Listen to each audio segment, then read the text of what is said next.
Hello, and welcome back to Nothing Shall I Want, Peace Through Detachment. I'm Connie Rossini. This lesson is the custody of the senses.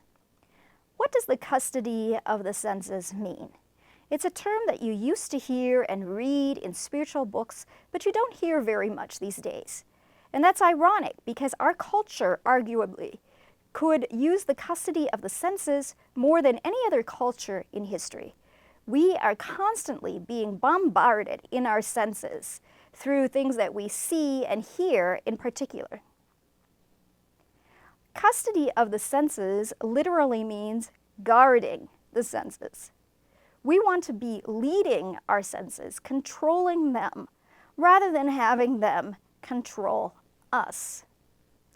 Ancient and medieval philosophers tell us that all natural knowledge begins in the senses. We don't know who we are, what the world is, or who other people are without sight, hearing, sound, smell, and touch. This is the way that we experience the world, and then we see some of these things as good, and we begin to desire them and even choose them. Now, of course, there's also supernatural knowledge by which God can pour into us, into our souls directly, knowledge about Himself or about our spiritual state in the deep prayer known as infused contemplation, and He can bypass the senses in doing that. But for all natural knowledge, we have to have some kind of sensory experience. So if we don't experience something through the senses, or at least hear about or read about somebody else's experience, we won't desire that thing. Also, even if we've experienced some sensory pleasure, at first the memory of it is strong and we might desire it. But when we fast from experiencing that thing, the memory slowly fades and the pull of that pleasure is not as strong. And this is one reason why the church wisely gives us periods of fasting and abstinence to help us to put some space between us and sensory pleasures so that we have more room for desiring God and thinking about Him and His will. St. John of the Cross says, "Renounce and remain empty of any sensory satisfaction that is not purely for the honor and glory of God." Now, as we've noted before, we can't help noticing that something looks or sounds beautiful, that it tastes delicious, that it smells appetizing, or that it feels soft. But John wants us to renounce the satisfaction found in these things and instead turn our mind and our heart to God. We shouldn't seek these sensory experiences for their own sake, nor should we daydream about them or plan on indulging them. But there is also an error which would say that we reject all the good things that come through our senses, and we don't want to do that either.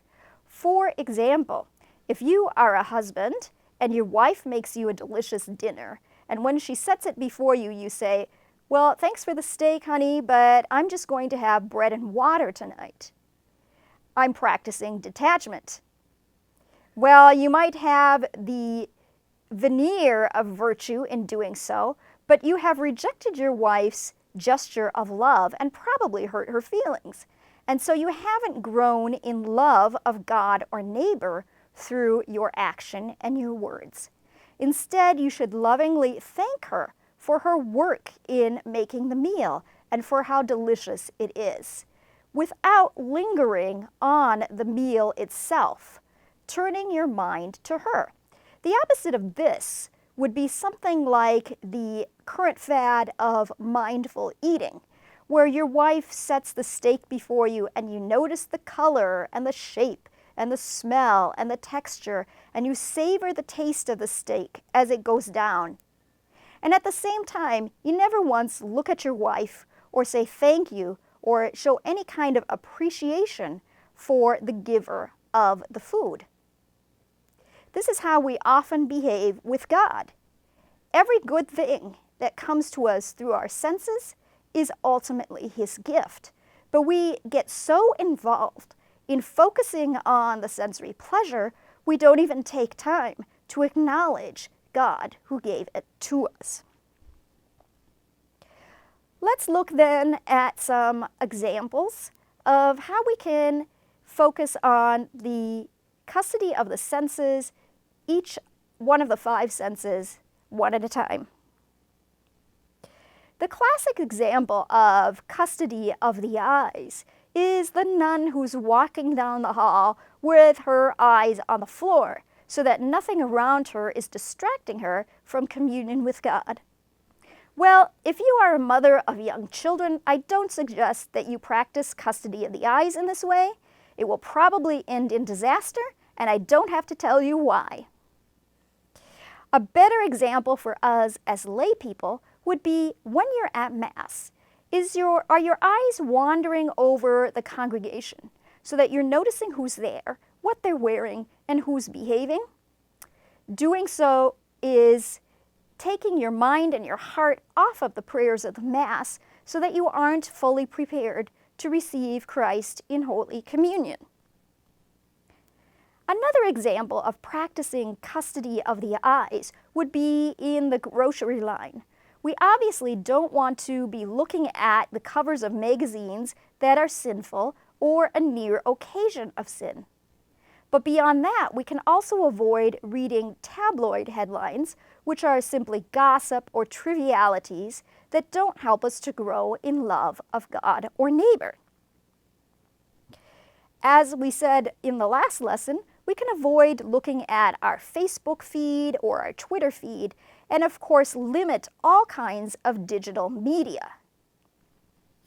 How can we practice the custody of the ears? One way would be turning the radio off in the car so that we observe some silence and become comfortable with silence and allow the Holy Spirit, when He wills, to break in and inspire us. We could also keep off background noise during the day and especially during family meals.